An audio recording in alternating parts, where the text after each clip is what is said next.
आपको बराह रास्त ले चलते हैं। वफाकी वजीर एहसन इकबाल इस वक्त तकरीब से खिताब कर रहे हैं। पब्लिक सेक्टर के पास पैसे ख़त्म हैं, पब्लिक सेक्टर के पास वसाइल नहीं है, तो अब private sector investment he engine of growth है जिसके ज़रिए हमने आगे बढ़ना है। इसमें मुकामी सरमायाकारी भी है और इसमें फॉरेन डायरेक्ट इन्वेस्टमेंट भी है, और इसके लिए ज़रूरी है कि हम मुल्क के अंदर बिज़नेस की क्लाइमेट को और एनवायरनमेंट को बेहतर करें। दूसरी चीज़ ये है कि हमें मुकम्मल यकसुई करनी है। Number 1, number 2, number 3 priority should be exports, exports and exports. Pakistan की 75 साला मुआशी मैदान में नाकामी की बड़ी वजह एक्सपोर्ट लेड ग्रोथ को ना लेना है, और इसके लिए हमारी कोशिश है कि जो बाकी हमारा टर्म है, शायद हम इसमें बहुत बड़ी रीस्ट्रक्चरिंग तो नहीं कर सकते, लेकिन अगर पॉलिसी लेवल पर और सिमत की सतह पर हम पब्लिक सेक्टर और प्राइवेट सेक्टर को एक्सपोर्ट ओरिएंटेशन दे दें कि पाकिस्तान का हर बिजनेसमैन अपने लिए ये टारगेट बनाए कि वो कितने डॉलर कमा सकता है, और पाकिस्तान का हर सरकारी इदारा भी ये टारगेट बनाए कि वो कितनी फॉरेन एक्सचेंज अर्न करने में सहूलतकारी कर सकता है।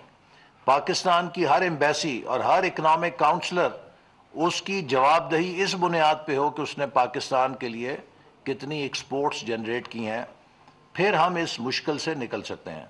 तो अगले हमारा सबसे बड़ा चैलेंज जो कौमी सतह का है कि हम 32 अरब डॉलर की एक्सपोर्ट को 100 अरब डॉलर पे ले जाने के लिए क्या 5 से 7 साल लेंगे या 10 से 15 साल लेंगे। अगर हमने 10 से 15 साल लिए तो फिर हम डूब जाएंगे, लेकिन अगर हमने अगले 5-7 सालों में एक एक्सेलरेटेड ग्रोथ की एक्सपोर्ट सेक्टर के अंदर, तो हम कामयाब हो सकते हैं।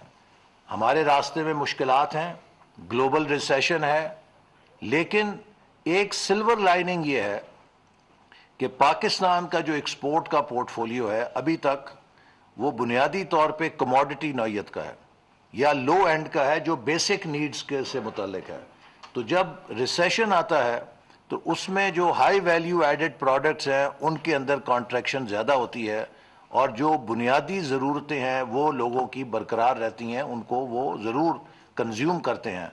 तो शायद इस ग्लोबल रिसेशन से हम उतना मुतासिर ना हो कि जितना वैल्यू एडेड वाली इकॉनमीज़ जो हैं उनके ऊपर असर पड़ सकता है। तो हमें कोशिश ये करनी चाहिए कि हमें अपने एक्सपोर्ट के अंदर किसी किस्म का ब्रेक ना आए, और हम न्यू मार्केट्स को तलाश करें, और उसके बाद 2024 से जब ग्लोबल सतह पे इकॉनमी दोबारा रिवाइवल की तरफ जाए तो हम तेज़ी के साथ अपनी एक्सपोर्ट्स को ग्रो कर सकें।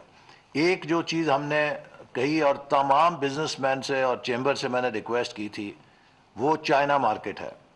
2,25,000 अरब डॉलर की चाइना इंपोर्ट करता है हर साल। 2.25 ट्रिलियन डॉलर्स की इंपोर्ट चाइना करता है हर साल, और इस 2,25,000 अरब डॉलर की इंपोर्ट में हमारा हिस्सा है 3 अरब डॉलर। नाकाबिले यकीन और नाकाबिले कबूल। हमें कम अज़ कम देखना होगा कि अगले 3 से 5 साल में हम चाइना के अंदर अपनी एक्सपोर्ट को 20 से 30 अरब डॉलर पे कैसे लेके जा सकते हैं फौरी तौर पे।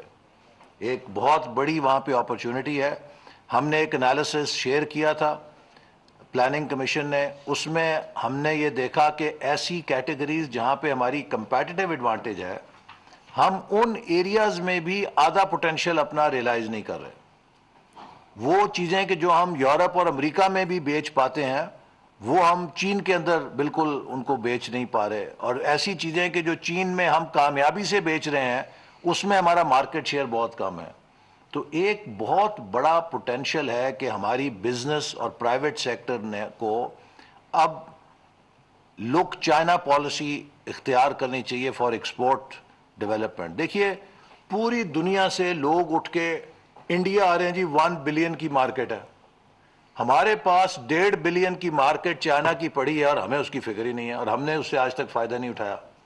तो ये एक बहुत बड़ा माजी का गैप है, और ये सी पैक का मंसूबा इसी तरफ एक कदम था लेकिन बदकिस्मती से उसे भी 4 सालों में बंद कर दिया गया, जिसका आज हम खुमियाजा भुगत रहे हैं। तो मेरा ख्याल है कि ये सब चीज़ें शुरू करने के लिए हमें एक नई एफर्ट की ज़रूरत है और पार्टनरशिप की ज़रूरत है। ये जो फोरम है इसका मकसद है कि प्राइवेट सेक्टर और गवर्नमेंट इकट्ठे बैठें, और मैंने आपसे कहा था कि प्लानिंग मिनिस्ट्री ये रोल ऑफर करती है आपको, प्राइवेट सेक्टर पाकिस्तान को, कि आपके जो भी गवर्नमेंट के डिपार्टमेंट से मसाइल हैं हम वन विंडो ऑपरेशन यहाँ पे कायम कर देंगे। आज भी आप देखिए सारी पब्लिक सेक्टर की महकमे यहाँ मौजूद हैं जिनके साथ बिजनेस का कोई ना कोई ताल्लुक होता है, ताकि आपके हम बाकायदा मिलकर मसाइल की निशानदेही करें और उनको इंतज़ामी बुनियाद पे जो मसले हल होने वाले हैं वो हल किए जाएं, ताकि आपके रास्ते में जो रेड टेप है या रुकावट है उसको ख़त्म किया जाए। तो इस मकसद के लिए आज हम फिर इकट्ठे हुए हैं, और मैं मेंबर प्राइवेट सेक्टर से कहूँगा कि वो प्रेजेंटेशन आपको पहले दें कि जो हमने पिछली मीटिंग की थी उसमें क्या क्या बातें तय हुई थी, उनके ऊपर क्या अमल दरामद। किसी वजारत ने कोई काबिले तसल्ली काम नहीं किया तो उनको भी हम ज़रूर पूछेंगे कि उन्होंने क्यों नहीं उसके ऊपर काम किया, और आइंदा इस किस्म की लग़्ज़िश नहीं होनी चाहिए। और प्राइवेट सेक्टर से भी मेरा एक गिला है कि मैं मुसलसल 3 महीनों से हर चेंबर को कह रहा हूं कि आप हमें तजावीज़ भेजें कि जहां जहां इंतज़ामी तौर पे आपको मुश्किलात का सामना है, रेड टेप है, आपके रास्ते में कोई ओवर रेगुलेशन है, कौन सी एडमिनिस्ट्रेटिव रिफॉर्म है, कौन सी लीगल रिफॉर्म है जिससे हम आपके लिए आसानी पैदा कर सकते हैं, आप तजावीज़ दें। अभी तक हमें कोई ठोस तजावीज़ मौसूल नहीं हुई। सो हम तो माइल बेकरम है, क्या है वो, कोई साइल ही नहीं, वो एक शेर है ना, हम तो माइल बेकरम है, कोई साइल ही नहीं।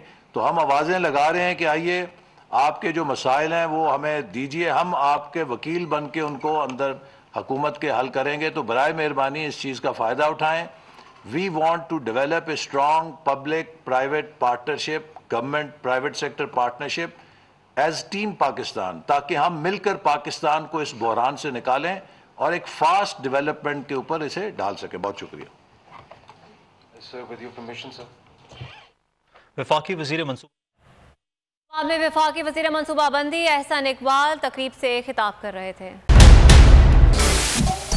सबसे बड़े चैनल बोल न्यूज के एंकर मखदूम शहाबुद्दीन के प्रोग्राम अब बात होगी ने रेटिंग के तमाम रिकॉर्ड्स तोड़ दिए। मैं हूं मखदूम शहाबुद्दीन और आप देख रहे हैं अब बात होगी। 46% नाजरीन ने बोल न्यूज को देखा, सोशल मीडिया पर भी सबने ज्यादा देखा। सब्सक्राइब करें और बेल दबाएं ताकि कोई खबर रह न जाए।